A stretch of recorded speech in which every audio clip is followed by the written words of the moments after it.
बंधु माने जदि आज कौनसी कारणरू आपणक मन एक पुराना डॉक्यूमेंट एक भूली जाइथिबा स्थान एक बंद ड्रॉयर किंबा आपण दिन दिन धरी स्थगित रखिथिबा कौनसी कार्य आड़को टाणी होई जाउछि तेबे द्वितीय थर चिंता न करी एही संकेत को अणदेखा करंतु नाही। प्रायतः जीवन आमको सूक्ष्म संकेत देइथाय। प्रथमे मनरे एक चिंता उठे, तापरे समान धारणा पुनरावृत्ति हुए एवं शेषरे परिस्थिति स्वाभाविक भावरे आमको एपरि एक बिंदु को नहीं जाए जोठारे यह सब किछि निर्धारित थिला परि मने हुए। किंतु अपेक्षा करंतु, आजिर आलोचनार सबुठारु गुरुत्वपूर्ण बिंदु एपर्यंत प्रकाशित होई नाही। आपण हुएत गत किछि दिन धरी अनुभव करिथिबे जे एक असंपूर्ण कार्य मन को बारंबार आसुछि। हुएत एक पुराना कागज, एक डॉक्यूमेंट, आपणक परिचय सह जड़ित एक जिनिस किंबा आपण रखिथिबा एक दायित्व भाबी जे एपर्यंत प्रचुर समय अछि। जदि यह आपणक सहित प्रतिध्वनित हुए तेबे आजिर आलोचना विशेष अर्थपूर्ण होई पारे। आउ किछि अछि, मु आजि एक निर्दिष्ट संकेत बांटिबी जहाकु बहुत कम लोक प्रकृत रे बुझी पारंती। जो माने यहाकु सठिक समय चिन्हिचंती सेमाने प्रायतः पछकु चाहती एवं इच्छा करती जे सेमाने शीघ्र ध्यान देइथिले। तेणु दयाकरी शेष पर्यंत एही वीडियो को देखंतु। एबे विगत 3 दिन विषय चिंतन करंतु। कौन कौनसी पुराना परिचित हठात आपणक मन को आसिला? आपण कौन एपरी किछि मने पकाइले जहा आपण बहुत दिन धरी भूली जाइथिले? किंबा एक छोट काम आपणक चिंताधारा को बारंबार आघात करुथिला? प्रायतः एपरी घटना केवल संजोग परि मने हुए नाही, सेमाने आमको विराम एवं प्रतिफलित करिबार सुजोग प्रदान करंती। तथापि यार अर्थ नुहे जे प्रत्येक घटनार एक अलौकिक कारण थाए। केतेक समय आमर निज मन आमको सही दिगरे देखिबाको अनुरोध करे जोठारे आमर ध्यान प्रकृत रे आवश्यक। तथापि सबुठारु गुरुत्वपूर्ण बिंदु आसीबाको बाकी अछि। आज मु आपनकु गोटिए सरल प्रश्न पचारिबाको चाहे। आपण केबे लक्ष्य करिसंती कि जीवन एक नूतन मोड़ नेबा पूर्वरु छोट सामान्य मन हेउथबा घटना गुड़िक घटिबा आरंभ हुए? उदाहरण स्वरूप हठात एक पुराना जिनिस उपरे झुंटी पड़िबा, आपणक संपर्क हराइथिबा व्यक्तिंक ठारू एक वार्ता पाइबा किंबा बारंबार एक असंपूर्ण कार्य को मने पकाइबा। एही घटना गुड़िक आमको आमर जीवन को संगठित करिबार सुजोग प्रदान करे। तथापि अनेक लोक से गुड़िक अणदेखा करती। ठीक एहिठारे ही सबुठारु बड़ भूल अछि, कारण जो व्यक्ति एही छोट पड़ी रहितिबा कार्य गुड़िक समय मध्यरे समाप्त करती से हेउछंती सेही व्यक्ति जे बड़ सुजोग आसिले विचलित रुहंती नाही। तेणु जदि आज आपणक मनरे एक पुराना कार्य समाप्त करिबार आग्रह उठे तेबे एहाको स्थगित रखंतु नाही। सेही कार्यटी परे आपणक पई आश्वस्तिर एक उत्स होई पारे। तथापि मु सेही निर्दिष्ट संकेतर नाम देबी नाही, कारण अंतर्निहित प्रसंग को बुझिबा बहुत गुरुत्वपूर्ण। जदि आपण एबे भी आम सहित अछंती तेबे कमेंट बॉक्स रे जय श्री हनुमान लिखि दियंतु।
ମୁଁ ଚାହେଁ ଯେ ଆଜିର ଆଲୋଚନାରେ ଅଂଶଗ୍ରହଣ କରୁଥିବା ସମସ୍ତଙ୍କ ମନରେ ସକାରାତ୍ମକତା ଏବଂ ଧୈର୍ଯ୍ୟ ପ୍ରଚଳିତ ହେଉ।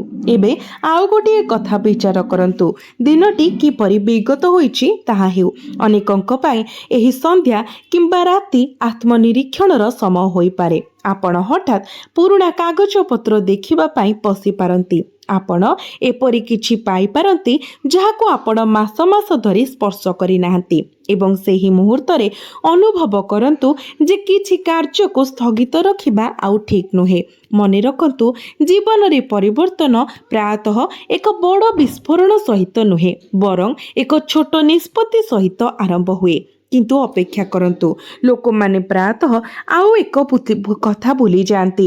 ଯେତେବେଳେ ଆପଣଙ୍କର ମନ ବାରମ୍ବାର ଏକ ନିର୍ଦ୍ଦିଷ୍ଟ ଦାୟିତ୍ୱ ପ୍ରତି ଆପଣଙ୍କର ଧ୍ୟାନ ଆକର୍ଷଣ କରେ, ତାହାକୁ ଦମନ କରନ୍ତୁ ନାହିଁ। କେତେକ ସମୟରେ ସେହି ଦାୟିତ୍ୱ ପରେ ମାନସିକ ଶାନ୍ତିର ଉତ୍ସ ହୋଇଯାଏ। ତେଣୁ ଆଜି ସଂଗଠିତ ହେବାକୁ ଆପଣଙ୍କୁ ଅନୁରୋଧ କରୁଥିବା ସେହି ଅନ୍ତଃସ୍ୱରକୁ ଶୁଣନ୍ତୁ। ଯଦି ଏଠାରେ ଆଲୋଚନା ହେଉଛି ତାହା ଆପଣଙ୍କ ନିଜ ପରିସ୍ଥିତି ସହିତ ପ୍ରତିଧ୍ୱନିତ ହୁଏ, ତେବେ ଦୟାକରି ଏହି ଆଲୋଚନାକୁ ପସନ୍ଦ କରି ଆପଣଙ୍କର ସମର୍ଥନ ଦେଖାନ୍ତୁ। ବନ୍ଧୁମାନେ, ଏବେ ଆପଣଙ୍କ ଚାରିପାଖରେ ଘଟୁଥିବା ଛୋଟ ଛୋଟ ଜିନିଷ ଗୁଡ଼ିକ ପ୍ରତି ଧ୍ୟାନ ଦିଅନ୍ତୁ। ପ୍ରାୟତଃ ଜୀବନ ଆମକୁ ସାଧାରଣ ମନେ ପକାଇଥାଏ ଯେ କିଛି ଦାୟିତ୍ୱ ଆଉ ସ୍ଥଗିତ ରଖାଯାଇପାରିବ ନାହିଁ।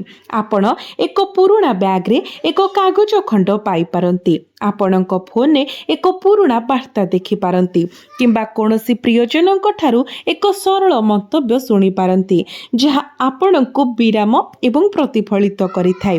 ଏପରି ମୁହୂର୍ତ୍ତରେ ଭୟଭୀତ ହେବାର କୌଣସି ଆବଶ୍ୟକତା